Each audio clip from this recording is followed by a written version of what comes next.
Hello, everybody. My name is Nash Cannon. I'm running for president in 2036, and the future is now. This future is going to be a big future for America where we're going to be taking a lot of first steps into new territories. The future is a lot more uncertain than it ever was in the past. Previously, we had a lot of examples to follow, and now everything's going to be different. And it should have already been a lot more different, but there were a lot of unfulfilled promises and a lot of areas where the country did not succeed where it should have in the past. And that's why I feel like I need to run for president to make us steer towards the better direction than a more wrongful direction. So, in this video, I'm just going to go over a couple of different standpoints, personal positions, and very clear hot button issues, and just talk about them for a little bit. It's just generally speaking is a good way to describe what this video is. So I have a lot of issues that I want to address. Not It's not all encompassing, this video, so it'll be very repeated in other content to come in the future. But for now, let's just get into it. The first topic I want to talk about is the LGBTQ AI plus movement. Now, a lot of people seem to have this perception that has been generated for this group and not necessarily by this group, and only partially by this group, that they are all together in one unified pair, one unified group, and must always be on the exact same stance on every single issue no matter what. But the truth is, each of these different groups is very different from the other. Not all issues affect them equally, and grouping them up together like this is actually the most ironic part about them. Is they want more representation than they did in a much more oppressive time over like 4 decades ago, but now it's 4 decades later, and they're grouped up like this in a very backwards thinking way. I think it's time to advance and spread out the letters and let them take their own stances. They're not a monolith group, and they have different topics that they want to talk about and different stances that affect them. It's not one united people. It's a group who has been duped into extending bureaucracy for the most part. Their existence is not just based on the way they were born personally. A lot of it, the whole grouping of them in this LGBTQAI plus grouping, has just been a disguise of equality and freedom, and it's really just been abused to excuse any sort of action that someone takes. Um, Someone can be very negative in behavior, but they'll say, "Oh, I can chalk it up to some sort of experimental scientific research that we've been doing for however long, insert time period, and that affects this group that's in the LGBTQAI plus movement." And they can do what they do. They have done this a lot. Obviously, this doesn't talk about literally every single individual who would fall into this group or that has been forced into this group unwillingly, because that is definitely a thing where they have previously not necessarily wanted to be lumped into one giant mass, but they are forced into the monolith, sometimes by people in the monolith, and oftentimes by a propaganda machine working against them. Um, the latest, like as of the last like year or two, or maybe a little bit more than that, is the manipulation of this group to not not immediately, but slowly towards the protection and normalization of pedophilia and child sexual exploitation. And obviously, this must change. This is not a good thing, not just for this group, but just for society in general. Obviously, pedophilia is not something that can be normalized. It's not something that should be normalized. And it's something that should culturally be exterminated at every turn. And I think that we need to focus less on just worrying about the individuals who are right now in that category and start focusing more on the cause. Like, obviously, we should arrest people and everything like that, but we need to identify the causes of it and then try to reduce the causes so it doesn't just keep happening and then we just keep arresting them. It doesn't seem to be super effective that way. Instead, we need to find out the root causes of this and remove it so that way it doesn't continue to happen. And we also need to distance this group from pedophilia because they're not, the plus does not stand for pedophilia. That needs to be very made a lot more clear. And a lot of people in the LGP don't really agree with the TQAI plus, and the plus has a lot of issues with all the other, everything is in conflict there increasingly as we go into the future. So taking a step away from monolithing this group would be really good because this isn't the 70s and the 80s and the 90s anymore. It's been accepted. It's integrated into the culture now, and we need to make sure that we put checks on it and just treat them like normal people. Like, they're normal people. They're not allowed to get away with assault. They're not allowed to get away with rape. They're not allowed to get away with pedophilia. So let's change how we approach the group and we don't take extra precaution because they're a special protected class or whatever. They're regular people, so let's deal with them like regular people. So that's it for that topic. The next topic I want to talk about is the group that is so famously called the millionaires and the billionaires. But for some people, now it's just the billionaires.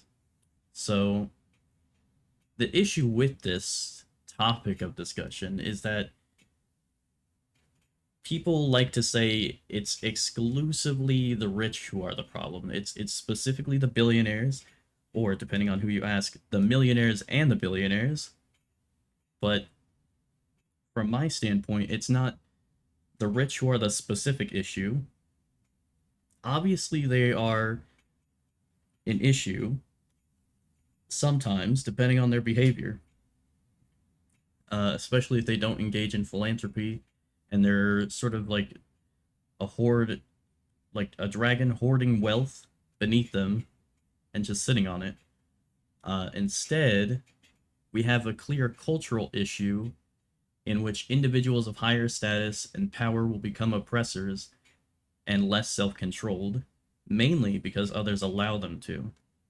And this sounds like a very broad way of speaking. This sounds like, some sort of theory book that people write up, but it's true. If you ever have seen someone move into any sort of slightly higher status or a new position that they've taken up somewhere, or they've shifted where they are socially in a group or something like that, you'll notice that their behavior towards others completely changes, and they, depending on their power level in that group, they will become more oppressive and they will lay out rules themselves, and they'll not want to be held accountable for the same things that they hold others accountable to.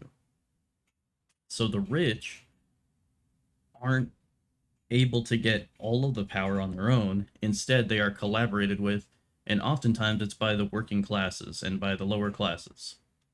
So, believe it or not, we hold the lower classes to higher standards than we do the elites, and the worst elites are the politicians above all else. So the biggest thing that people who hate the rich tend to do is they tend to forget the politicians are the issue. And there's a lot of politicians and influencers and things who are focused on it's the rich who are the problem, it's the rich who are the problem. And then once they become rich, now they shift the goalposts. So it starts out with the rich people being the people making hundreds of thousands, millionaires and billionaires and trillionaires. And then suddenly they shift the goalpost, and now it's millionaires and billionaires and trillionaires.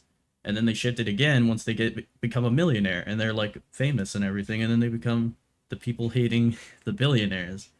So there's an issue there where they're not necessarily being held to the same standard over time, and they're shifting the goalposts so they can get away with more, which sort of ties back into what I said before. Uh,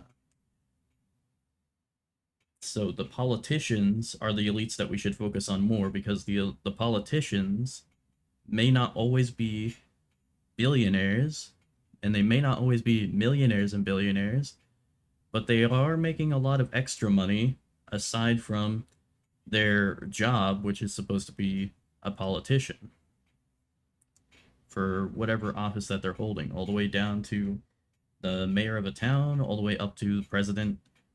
We need to focus more on the politicians rather than just the rich people, because while the rich people may be able to influence a politician with money, ultimately the politicians are the ones making the decision to be influenced.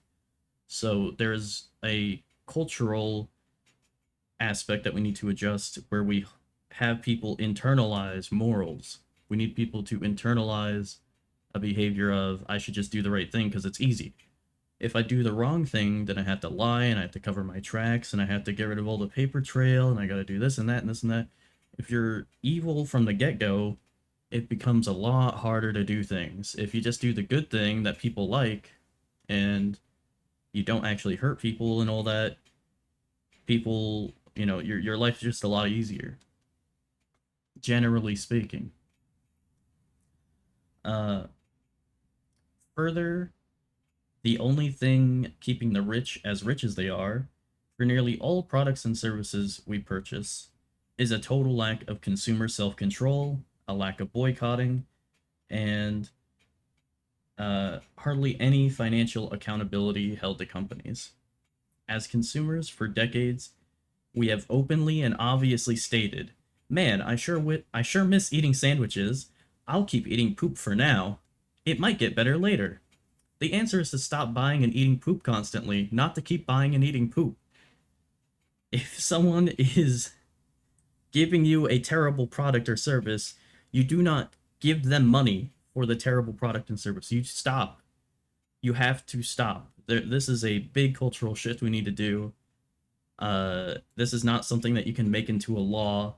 This is not something that you can set up a system for. This is just something that individuals have to have, is a certain amount of accountability and self-control and some deep thinking, some problem-solving skills. If I continue to give the company that I know is bad my money, then that company gets money. And if that company gets money, then the company will go, okay, I don't need to change my behavior, and they will continue to be bad. So they will continue to be bad, which means they'll keep serving you poop and not sandwiches. Now, I don't want to be the person who speaks for you, but I personally enjoy eating sandwiches. I don't like eating poop. So I would like to not pay them for poop. I would like to pay them for a delicious sandwich. And I think that's something we need to adjust for everybody. If you ever looked at people doing things like doing reviews or things like that, they will always they are also contributing to this problem.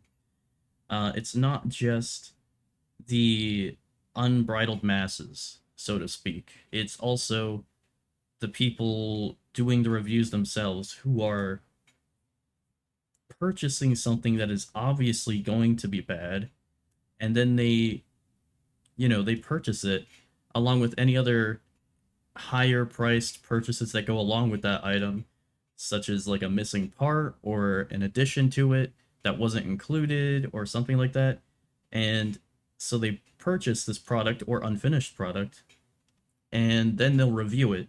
But the problem is the purchase was already made, and oftentimes they don't return it. So there is no refund, and the company gets to keep the money, which means there's probably, for every one reviewer that you see, there's probably 100 other people or reviewers that also did the same thing.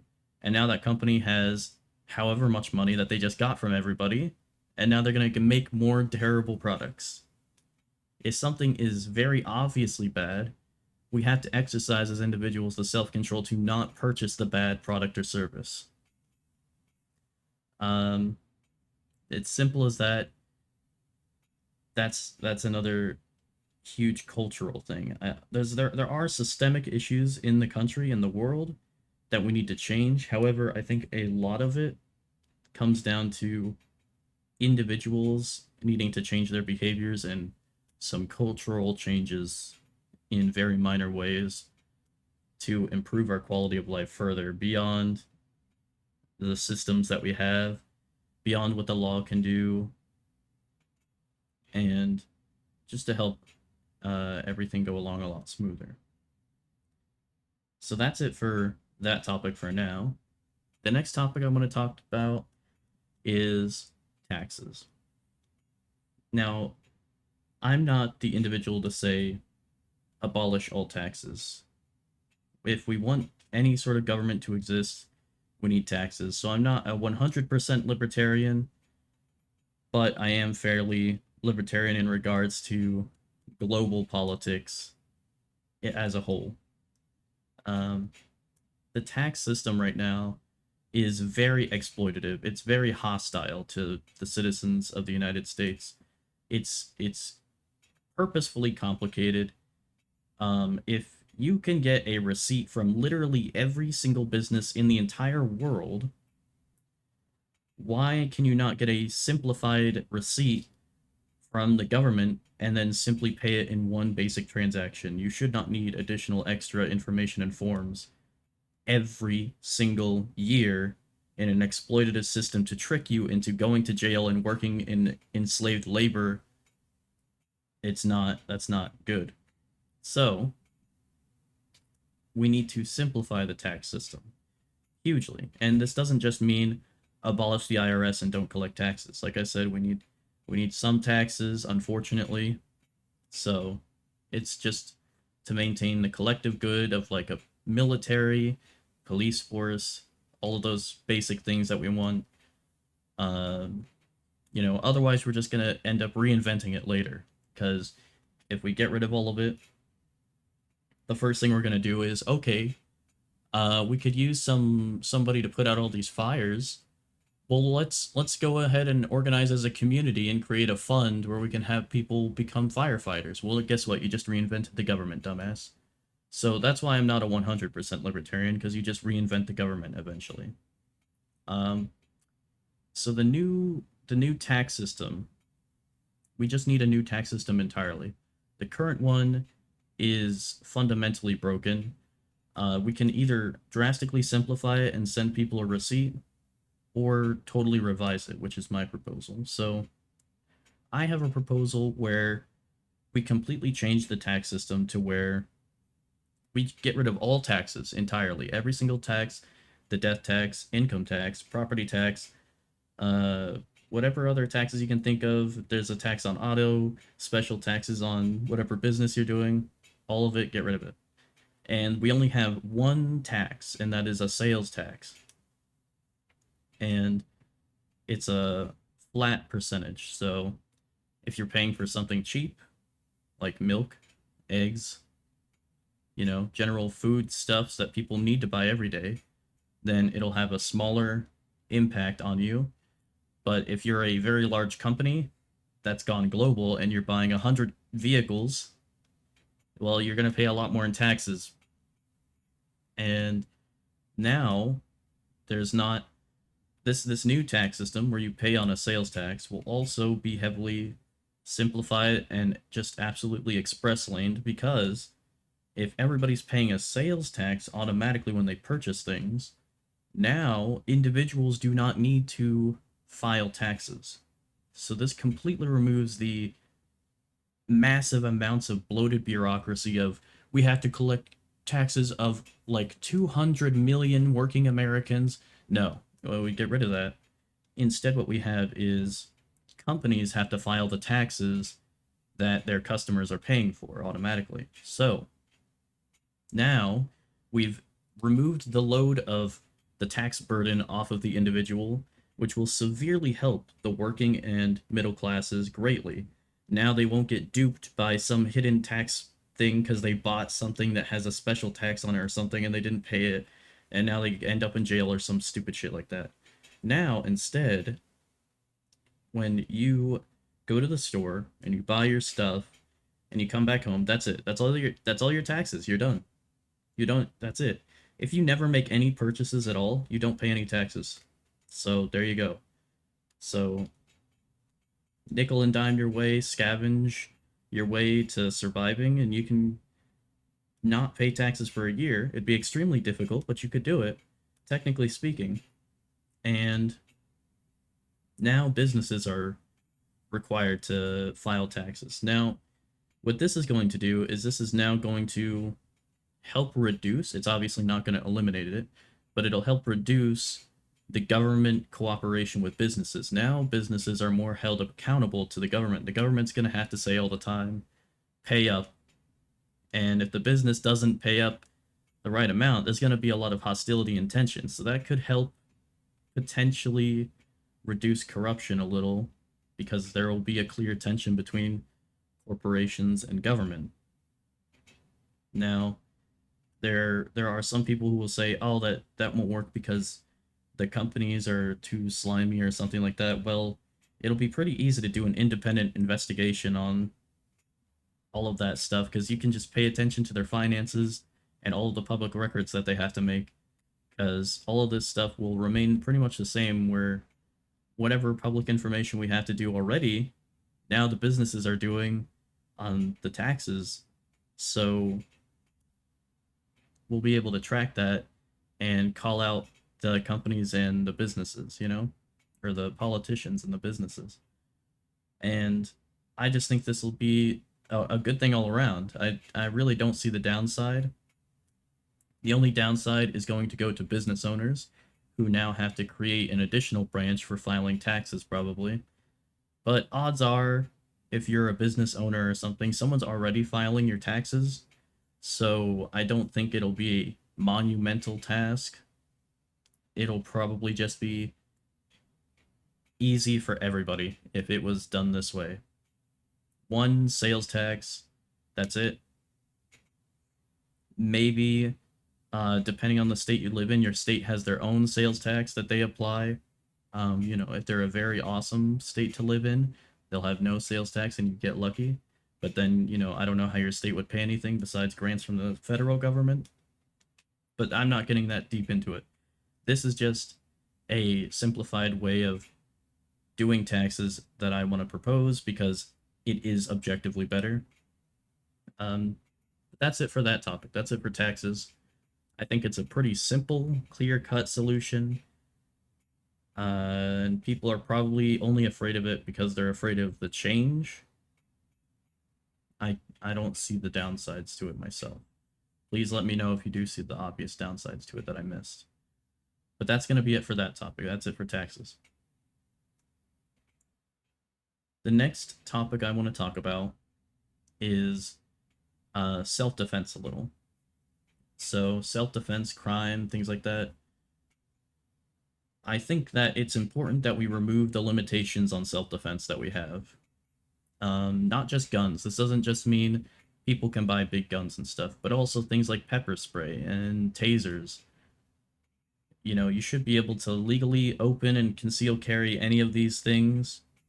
If you think about it, this is especially important for everybody of any walk of life. But lately, due to the rise in crime that goes unreported by various agencies and the hostile environment that we've created culturally, in which people no longer walk our streets as often as they used to in the past because they're living in fear now. You know, being able to carry around things like pepper spray and tasers to defend yourself from someone who could assault you, I think that that would just be good. You know, these things have been getting banned for some reason, and it's just unreasonable.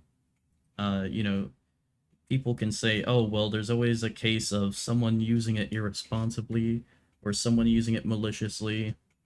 There's going to be that thing with any substance, any item that you can possibly think of.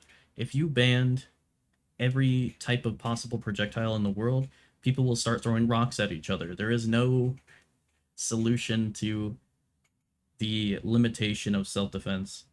And if you absolutely ban all forms of self-defense, then all you're going to do is lock up victims and the criminals are going to walk free.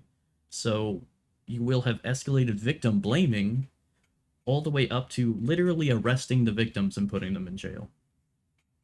And I think that's not good. I think that we need to understand that there is a risk with allowing things like pepper spray and tasers and guns, and I think we need to just accept that there will be negative consequences, but there is an overwhelming security that we can create in our communities if I have a weapon, my neighbor has a weapon, my friend has a weapon, my family members have weapons, and we all understand how to use our weapons.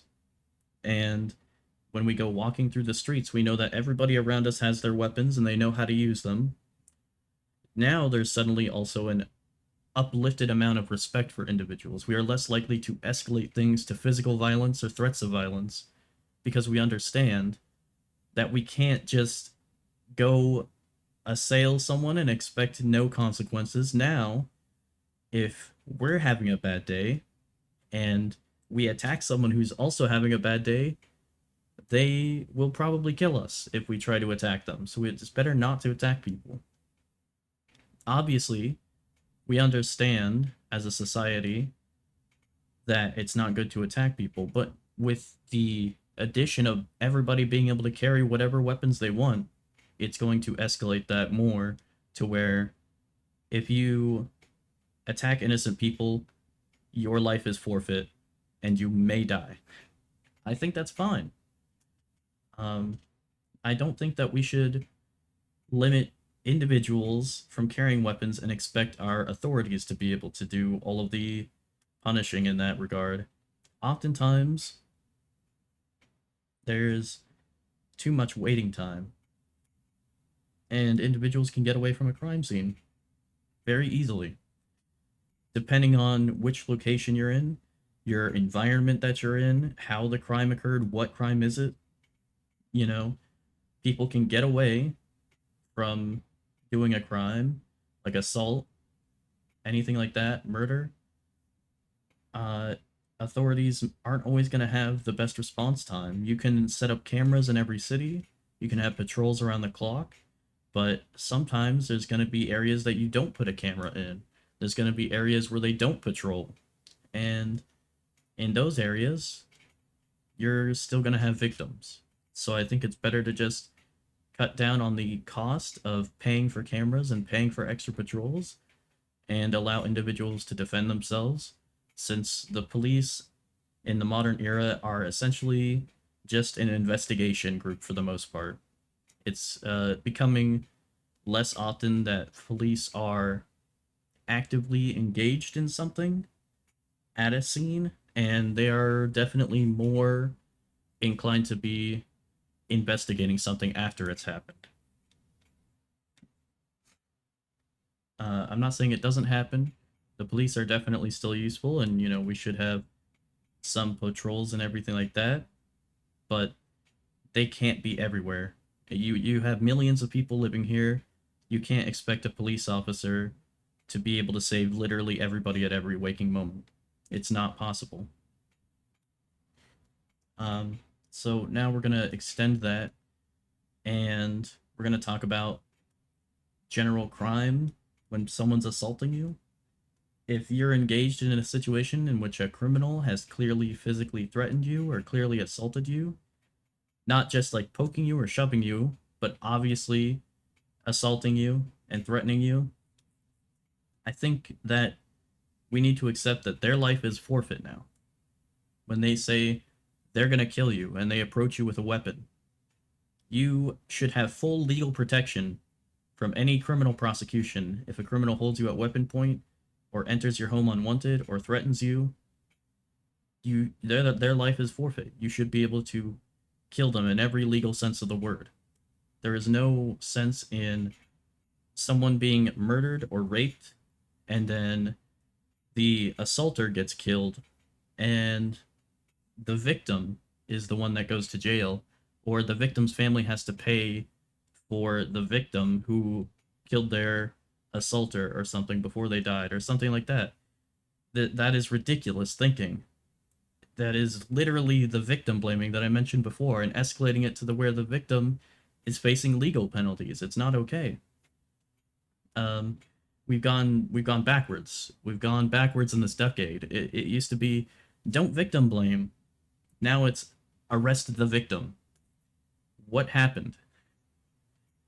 When you're on your own property and people attack you or they intrude on your property, especially when you take in the full context of a case, such as they enter your home unwarranted in hours like 1 a.m., 2 a.m., 3 a.m., midnight, 11 p.m. It is safe to say that their life is forfeit. You should face no legal penalties to what happens to them at that point. No matter what happens to them, if they no longer live, then they shouldn't have entered your property. They should not have unwarranted entered your property without knowing any of the risks or anything associated with that. You know, they really should have done more research or something, or they should have asked for permission. Because once they enter your property, they aren't familiar with the environment, and you're not familiar with them. So you don't know who they are, and they are not allowed there. Let's extend this further, this topic that we're talking about. So when you're protecting others and you're not on your property, you shouldn't face criminal charges for disarming someone, and you shouldn't face charges for restraining someone clearly displaying erratic behavior that includes threats of violence and threatening use of weapon beyond just having a weapon equipped of any type. This isn't just a gun, this is a knife, anything like that. If someone goes around like pepper spraying babies or something, and you break their arm trying to disarm them, well, you shouldn't face any criminal charges or hospital penalties for breaking their arm. They probably shouldn't have gone around pepper spraying babies. I think that's a generally good statement to say. Don't pepper spray babies, or you could get your arm broken. As far as like disarming someone, like let's say they drop let's say they have some special weapon and they drop it and it gets damaged or something, you shouldn't face any criminal charges for that either. You know, as long as you're disarming someone who was actually engaged in some sort of threatening or criminal act, then you shouldn't face anything, you know? And there's going to be a lot of cases that come up where we have to determine this in a court and the judgment is very dicey and we can't really tell based on the evidence of certain circumstances, the different camera angles and things like this. It could be very difficult to make a snap judgment and with 100% confidence.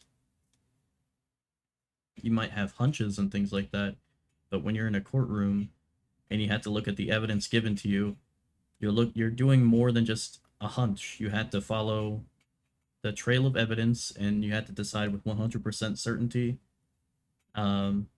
And it's important that we also look at the full facts of a case. You shouldn't arrive to a situation happening midway through and immediately be expected to jump on one side or the other. So I don't think you should face criminal charges for not helping someone either. I don't think that there should be some sort of penalty or fee or legal obligation for you to jump in and help during a conflict, because if you arrive in the middle of a conflict and you don't know which party is at fault, and you just see conflict happening in front of you, they're fighting or something, or they're wrestling on the ground, if you get involved in that and you accidentally help the wrong person, now you're a criminal. You accidentally helped the criminal, and that can be a really bad thing. So I think that there are cases in which the bystander is fine. I think not everyone should be legally required to not be a bystander, because it's ridiculous to expect everybody to be there from the moment conflict starts to the end and have full awareness and everything and be able to make the perfect judgment on everything. There are situations where it's understandable that you need to stand aside and let the conflict play out to figure out what's going on.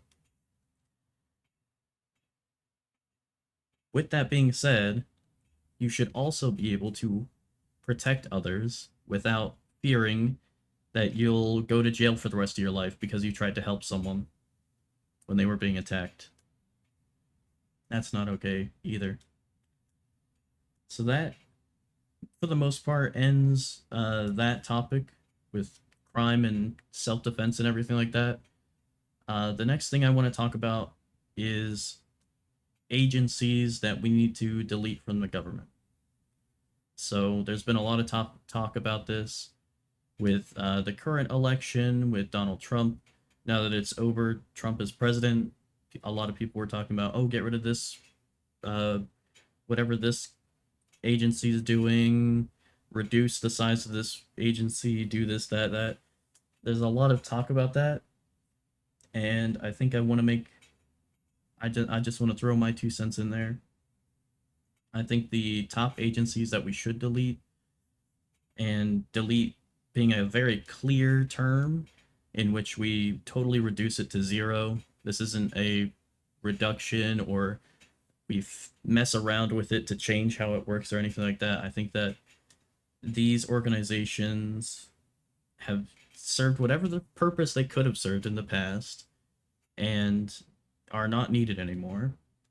Those being the ATF, the FBI, and the CIA. These three organizations no longer perform genuine duties to serve the country and instead serve as an untouchable extended arm of the ivory tower elite in the United States.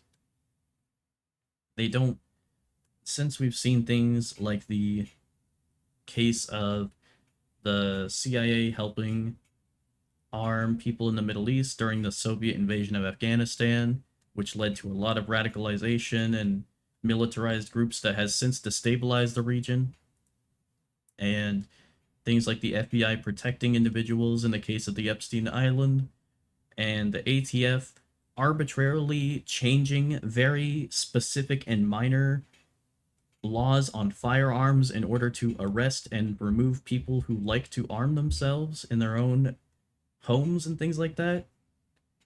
I think that these three agencies are to be deleted. They no longer serve the good of the people, and they don't perform their tasks well. Whatever tasks they do, they are they're not good anymore, and they need to be deleted. We have a lot of overlap with other agencies. States often have the supplies and the agencies necessary to complete the same tasks, and we certainly don't need to be going into other countries, arming individuals, and causing them to be escalating to the point of, attacking our country in the future, decades down the line.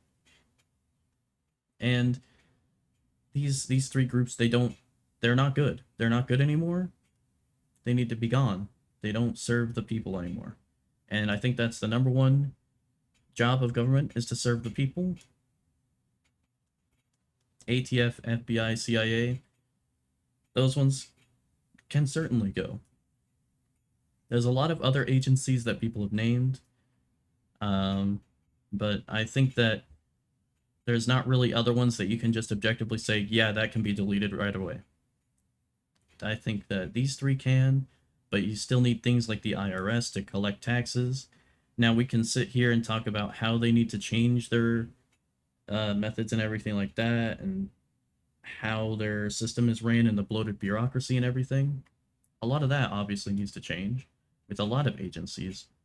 But as far as ones to completely delete, those are the three I would go with. So that pretty much ends that topic of discussion. The rest of this video is just going to be talking about individual cultural changes we need to make in order to foster a better future for the world.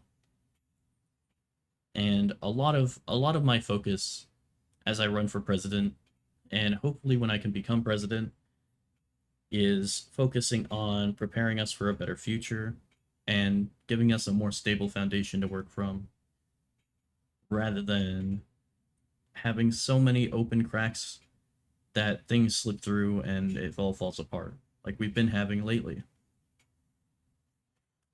The first thing I want to say, among a list of topics, we have to redefine ourselves as a country. If we continue down our current path of expanding government and providing everything to people, then we are no longer the beacon of liberty.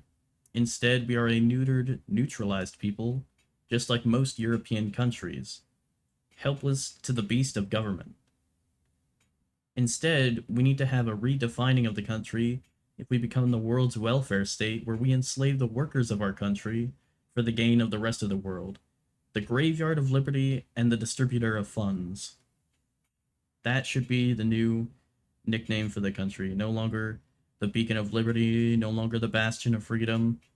If all we do to our citizens here is enslave them to working all the time and stealing their children, murdering the men, raping the women, then how are we still the beacon of liberty if we do not protect our citizens and provide them with a sufficient way of living? And not just sufficient, but it needs to be upstanding, a high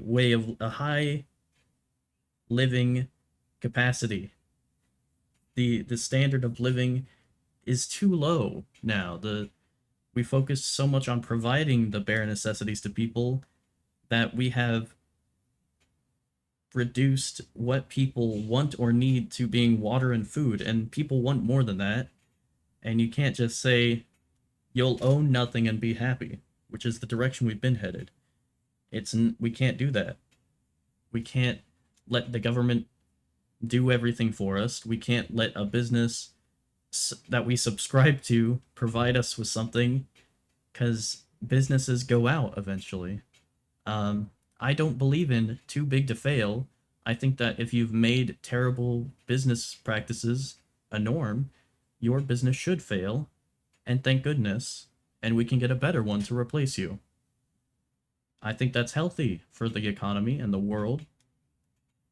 I don't think we should continue to have a government where they provide resources to individuals that are not citizens, and then we leave our citizens high and dry to die repeatedly in a trend that's been repeating and becoming more often over time.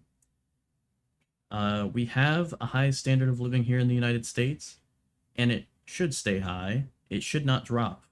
For no reason should it drop. The next thing I want to talk about is many people view inside the United States, many people's view inside the United States is entirely wrong when it comes to foreign policy. We've totally forgotten why we have expansionist roots in the first place, and why we have and need to continue to gain states in the Union. States are independent regions that are united under one banner for the facilitation of major goals, our biggest examples being war and commerce. Our goal shouldn't be to define ourselves as a distinct individual culture, but as a growing melting pot of cultures in which we collect our greatest ideas and form a better future. Now, this doesn't mean we take over the world and shoot everybody who doesn't like us. That's not at all what I'm saying. I'm saying that if we can incorporate more states to the union, I think that we should. I think that's a good thing, and the more we can do that, the better it'll be for the world, because the United States, as it currently stands, is the best form of government in the world. And you can look at any example you want from any point in history, from where we are right now, observe any case study or anything like that.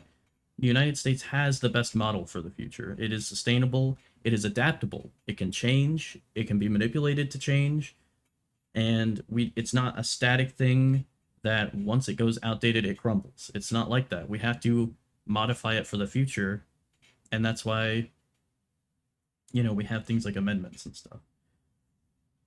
We need to make sure that we are not defining ourselves as a single identifiable American culture, so to speak. The American culture is just ideas of freedom and the ability to pursue happiness. And I think that a lot of people have forgotten that or never appropriately learned it. Um, we need to refocus on the aspect that our states are groups of people that are all different with different views. Like we have general trends that we follow in each state, and almost all of our states follow the same sets of rules and everything, and we have specific norms and stuff. But there's differences in us in each of our states that, if you look back into the past, was how we united in the first place. We were basically like little individual countries, and we have come together to form this more perfect union. I think it's important that we remember that. And as we go into the future, we need to think about things like the purchase of Greenland is not a terrible idea, because we did things like we purchased Alaska, and there was also the Louisiana purchase for the entire territory around the Mississippi River. Those things helped grow the United States and helped us develop into a better nation, and we incorporated more states into the Union. And that has just been an objectively good thing. If we didn't do anything like that and we never expanded beyond the 13 colonies, it's likely that we wouldn't become the major power and the beacon of liberty that we were at any point. And it's possible that we would have just stagnated or been conquered by a larger group that came along. Because we've had a good focus on expansion, but I don't think we should continue any of the past trends we had of hostile expansion. I think that for example, we had a bad colonization in the Philippines, which wasn't very good. We've had bad experiences with trying to conquer other countries, and it was not good. I don't think we should focus on conquering people. I think that we should incorporate new states into the Union, not hostilely, and certainly not by sending over secret agencies to infiltrate them and destabilize them and make them want to join the US, because that's also evil. And if you go all the way back to the beginning, I've talked about how being evil is not the good thing to do. You have to be good, and the world gets better. So, I want to make sure we focus on keeping our minds open towards having more than just 50 states, because it used to be just 13 states, and now we have 50. The next thing I want to talk about is how we must redefine terms like melting pot, equality, and inclusivity. These terms have been entirely bastardized to mean that we must accept people's terrible attitudes, we must accept violence, and we must accept total enslavement of our workers to be exploited by others abroad and newcomers to our nation. Our melting pot in the United States is not meant to be a blind gathering of everyone no matter what. We are a country that is striving for excellence, drive, determination, and clear goals of development and improvement. When people in our country are committed to rape, murder, and repeated crimes in which they are arrested over 5 times, we must admit that there are people we do not want, do not need, and are not contributing to a greater world. The United States is the foundation for the greater world we want to build, and people who seek to sweep the legs of our citizens by targeting other random civilians are no longer welcome. All people in the United States must have a 5 strike rule. After being arrested 5 separate times, those times being more than 24 hours apart, you are no longer a citizen, and if you are a foreigner, you must be removed from our country. The people who have true rights in our country are our citizens. Therefore, I believe it's imperative we adopt policies like Poland's lethal force enforcement of their border in our country as well. People who get their 5 strikes have forfeited their lives and are eligible for execution, and foreigners who commit rape or murder in the United States, regardless of if a citizen is involved, are eligible for execution. Individuals attempting to circumvent our already very open and welcoming legal immigration system should be met with lethal force, as it has proven that illegal, unregistered, unabated immigration has repeatedly led to rape, murder, drug addiction and proliferation, human trafficking, child exploitation, and more. We are an equality-based, inclusive melting pot, but we are not a country without rules and laws that protect our people and allow evil to operate without hurdles. We have a duty to protect our egalitarian society from those to seek who come for those who seek to come here and remove our equality in the name of their oppressive and greed-based goals. We have to defend the citizens of the United States from those who wish to do evil, and we spend too much time also focusing on foreign threats. There are domestic threats as well. There are individuals who struggle as workers, and so they take out their frustrations on other workers by committing crime against their people, their fellow people in the United States, their fellow workers, their fellow middle class, and it ends up making their lives worse and the lives of everybody else around them worse. Crime will beget crime. And I'm not just talking about generic crime, because if we focus on a purely legal definition of crime, then anything that the government says we can't do becomes a crime. And that's not necessarily what I mean. What I mean is truly evil crimes. Theft, murder, all of those things. The concept that you can just come to the United States, or you are in the United States, and you can get away with doing evil things, is not something that can be normalized. It's been becoming normalized too much, and it has to end. It has to stop. So that's one of the other big focuses I want to focus on for cultural change and things like that. I'm not saying we can't integrate other cultures into our own. I didn't say anything like ban all immigration or something crazy like that, but people who come to our country should behave, and I think that other countries should expect citizens to behave when our citizens go abroad. You've seen examples in places like Korea and Japan and other places like that. When United States citizens go to other countries and embarrass our country and disrupt the culture of other places, that is a foreigner in their country. And whatever that country wants to do to our citizen, they can do. When it comes to violating the basic, like, human rights of other individuals and things like that, and the basic human, universal human manners and everything like that. So if there are cases where United States citizens go to jail because of harassment or murder abroad, then by all means that country has any right to do to whoever they have, just like our country has any right to punish people who intrude in our country and try to attack our citizens.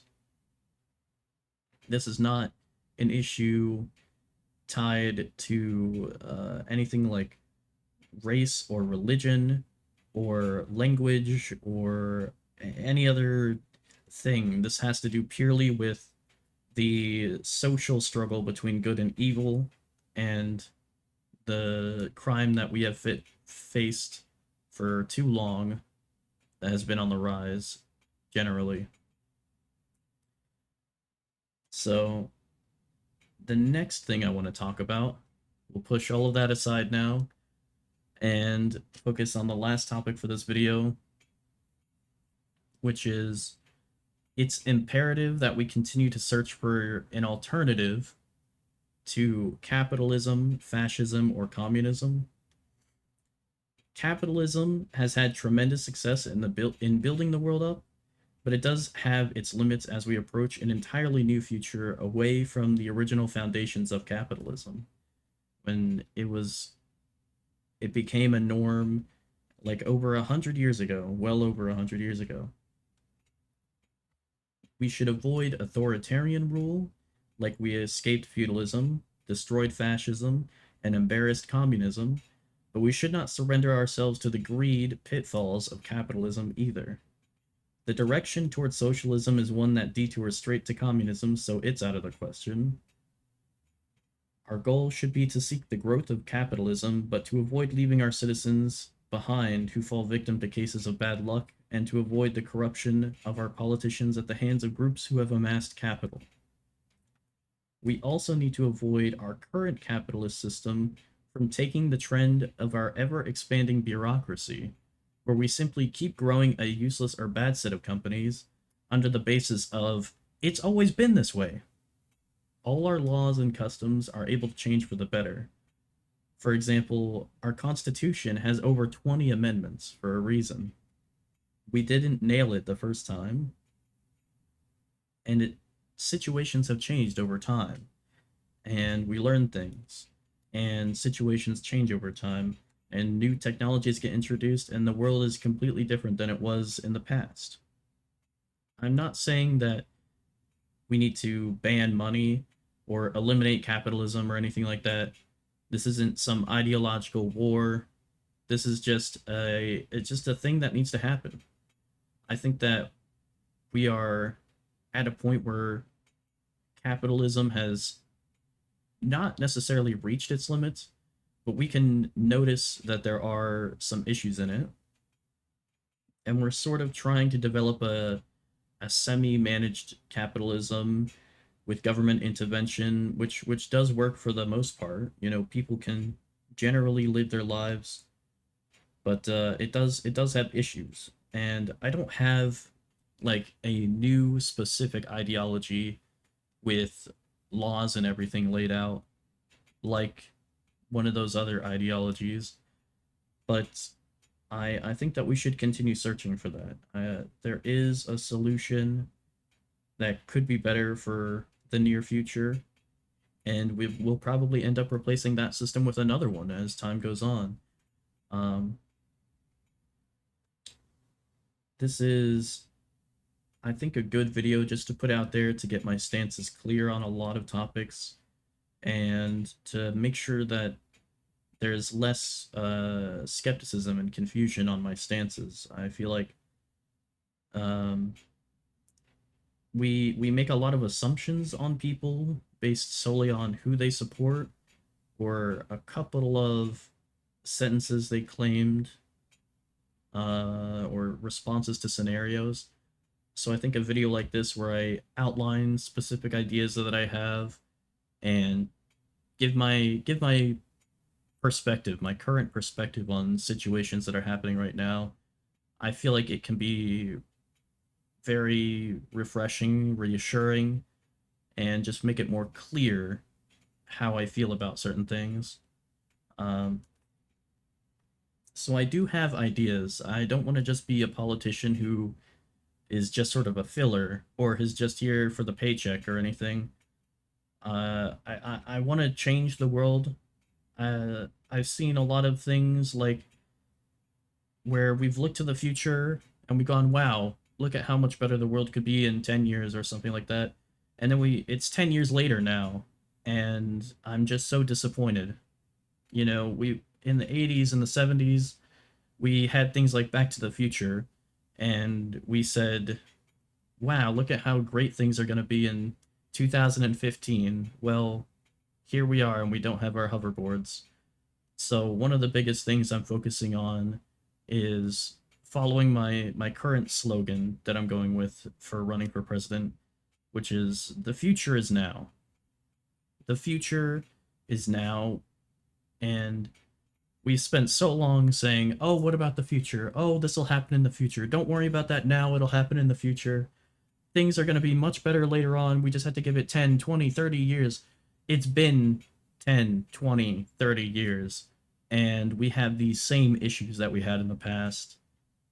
I'm here to say the future is now.